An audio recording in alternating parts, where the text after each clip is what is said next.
Хөгжлийн хөтөч хөтөлбөрийг боловсруулж баталлаа.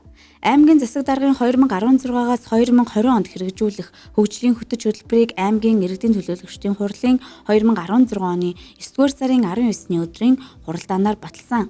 Тус хөтөлбөр нь 5 бүлэг, 70 зорилт, 383 арга хэмжээг хэрэгжүүлж ажиллана.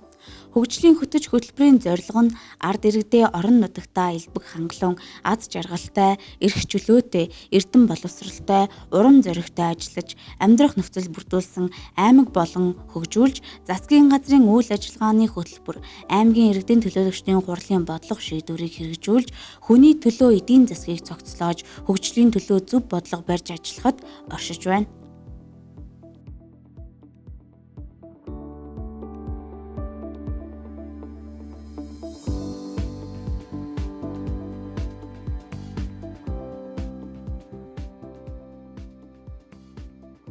Орхон аймагтай хамтын ажиллагааны гэрээ байгууллаа.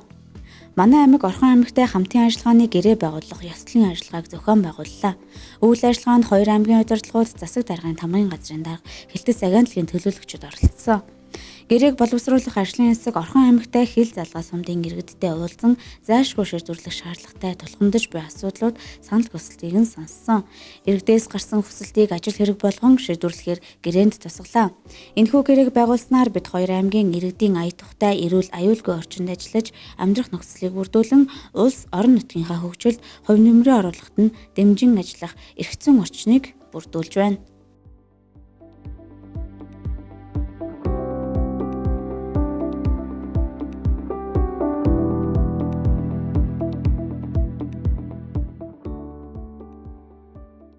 Ургац хураалт 100%. Энэ жил газар тариалангийн үйлдвэрлэлд байгаль цагуурын таатай нөхцлөөс гадна ургац хураалтын бэлтгэл ажлыг хангах, хураалтын ажлыг шуурхай зохион байгуулах талаар нэлээд ажил зохион байгуулсан төрийн захиргааны байгууллагын бодлого дэмжлэгийн үр дүнд хийсэн. Ургацын комиссийг 15 хүний бүрэлдэхүүнтэй шинжилэн байгуулж, ургацын штабын гишүүдийг томилон ажиллах цагийн хуваарийг баталсан.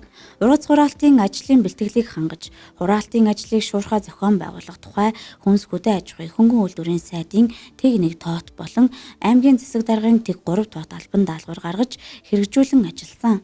Өнөөдрийн байдлаар ургац хураалтын урьдчилсан дүнгээр үр тариа 53689.4 тонн, үүнээс буудай 52664.3 тонн, 2 дахь үр тариа 1025 тонн, тэжээлийн ургамал 398 тонн, тосны ургамал 1157 тонн, төмөс 5238 тонн, хүнсний ногоо 2187 тонн хураан авлаа. Аймгийн дүнгээр нэгжийн ургац үр тариа 14.5 центнер, төмөс 108 центнер, хүнсний ногоо 91 центнер байна.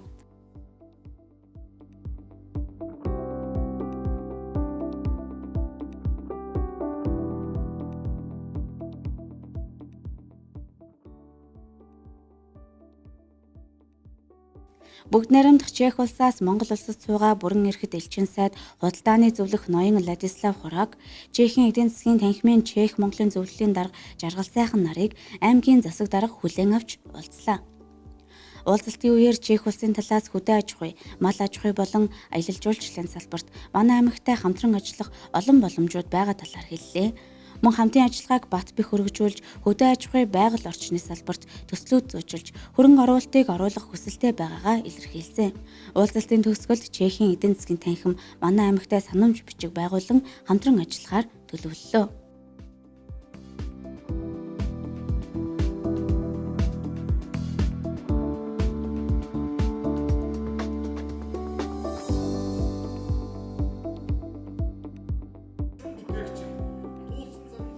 Ахмадын баяр. Аймгийн Ахмадын баярын хурлын үйл ажиллагаанд аймгийн засаг дарга оролцсон баяр хүргэж мэндчилгээ дэвшүүллээ. Аймгийн удирдлагууд гавьяаны амралтандаа гарсан ахмадууд баярын өдөр хүлээн авч төр засаг аймаг орон нутгийн шагналаар шагнаж урамшуулсан. Мөн хөгжим жүжигний театрын хамт олон ахмадуудаа хүндэтгэлийн тоглолт толилууллаа.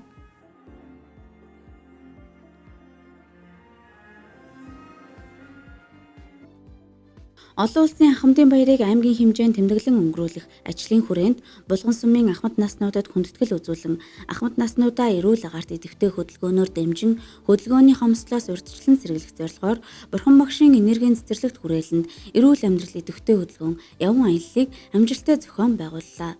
Явган аялалд Булган суманд амьдарч байгаа харьяалалгүй 90 ахмад настан, байгууллагад харьяалалтай 170 ахмад настан нийт 260 ахмад наснуудыг хамруулан хүндэтгэл үзүүллээ.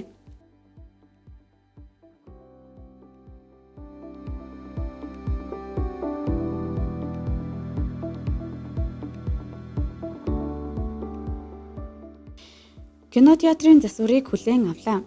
Хүүхэд залуучуудын чөлөө цагийг зөв боловсон өнгөрөөх зорилгоор гэр бүл хүүхэд залуучуудын хөгжлийн газрын дэргэд сүүлийн үеийн техник тоног төхөөрөмжөөр тоноглогдсон 3D кинотеатрыг шинээр байгуулан нээлтийн арга хэмжээг зохион байгууллаа. Тус ажлыг орон нутгийн хөгжлийн сангийн 206 сая төгрөгийн хөрөнгө оруулалтаар Орхон аймгийн Соцтрейд компани гүйцэтгэсэн байна. Хүлээн авах ажиллагаанд аймгийн засаг дарга, гэр бүл хүүхэд залуучуудын хөгжлийн газрын дарга, Соцтрейд компани удирдлага, ахмад багш нар оролцож тууз гайчиллаа. Нээлтийн арга хэмжээний үеэр хүүхдүүдэд кино үзүүлж, кинотеатрын дуу дүрсний чадлыг сонирхуулсан байна.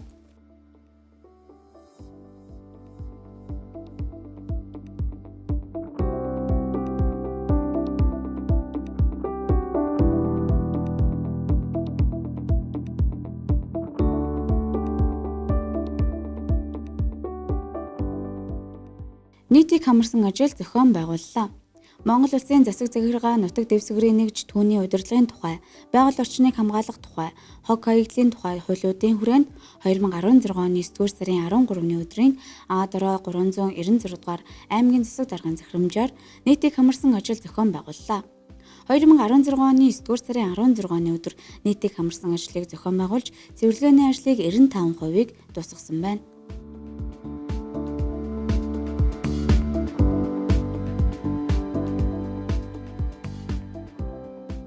Мал аж ахуйн үйлчлэлтийн бэлтгэл ажил 2016-аас 2017 онд 16 сум 1 тосгон 75 багийн 8.8 мянган малчин өрхөд урьдчилсан байдлаар 3.5 сая толгой мал өвөлжөхөөр зохион байгуулагдаж байна.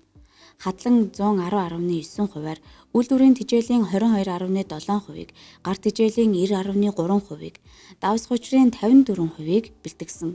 Бэлчээрийн даацыг нийт нутгаар тооцоолж гаргасан дүнгээс үсгэд нийт нутгийн 60 орчим хувьд мал үйлжилт хаваржилт хэвийн харин 40 гаруй хувьд нь хүндэрч болзошгүй байдалтай байна.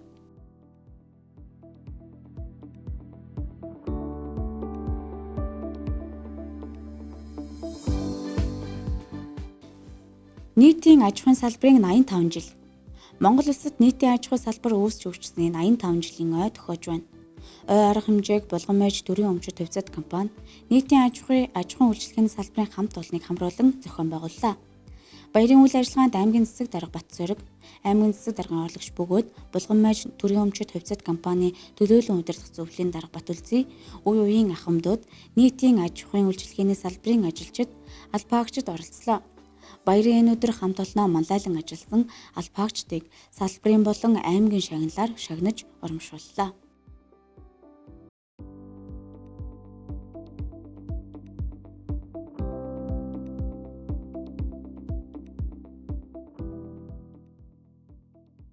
Уран нугаралт. Аймгийн засаг даргын хөгжлийн хөтөч үйл ажиллагааны хөтөлбөр тусгагдсан уран нугаралтыг хөгжүүлэх арга хэмжээний нээлт боллоо. Нээлтэд аймгийн удирдлагууд оролцож уран нугаралтаар хичээллэх гэж байгаа бяцхан хүүхдүүдэд баяр хүргэж амжилт хүслээ. Булган сумын соёлын төвийн дэргэд уран нугаралтын хичээл орох бөгөөд эхний ээлжинд сунгалтын дасгалыг энэ оныг дуустал циркчин Төмөрбаатар заана. Энэ оны эхнээс уран нугаралтыг мэргэжлийн багш нарын үндсэн техникийн хичээлийг орж эхэлнэ гэж соёлын төвийн удирдлагууд мэдээлж байна.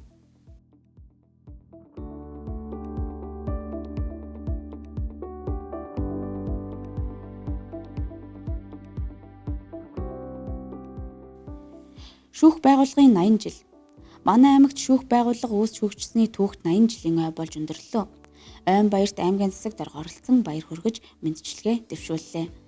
Баярын арга хэмжээг цогт хүнтайжин хөшөөнд цэцэг өргөх ёслолоор эхэлж аймгийн цагдаагийн газар, онцгой байдлын газар, шүүхийн шийдвэр гүйцэтгэх албаны бие бүрэлдэхүүн ойн баярт зориулж баярын жагсаал хийлээ. Булган аймгийн шүүхээс түүхэн энэ хугацаанд 4 гавьяад хуульч төрж, төрийн албанд олон залуу боловсон хүчин бэлтгэгдэж, ажил амьдралдаа амжилт гаргаж байгааг тэд онцлон тэмдэглэж байлаа.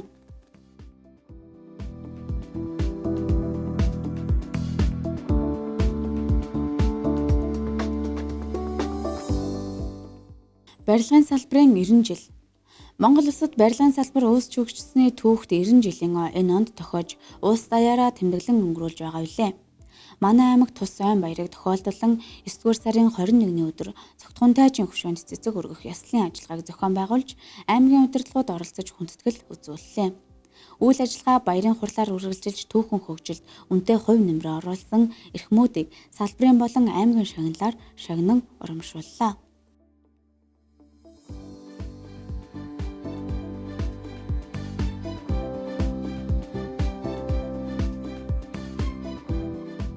Хүүхдийн асуудлыг сонслоо.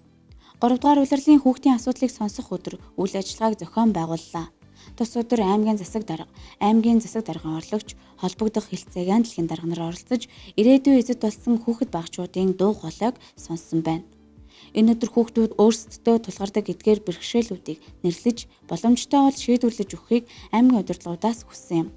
Гэрэлтүүлгийн цагийн хуваарьд өөрчлөлт оруулах, сургуулийн автобустай болох, нохоо устгах, өвлийн хурдан морины уралдааныг хориглох, сурагч солилцоо хөтөлбөрийг хэрэгжүүлэх гээд маш олон саналыг хүүхэд багчууд дэлгэн тухайн мөчтөө холбогдох хүмүүсээс хариултаа хүлээн авлаа.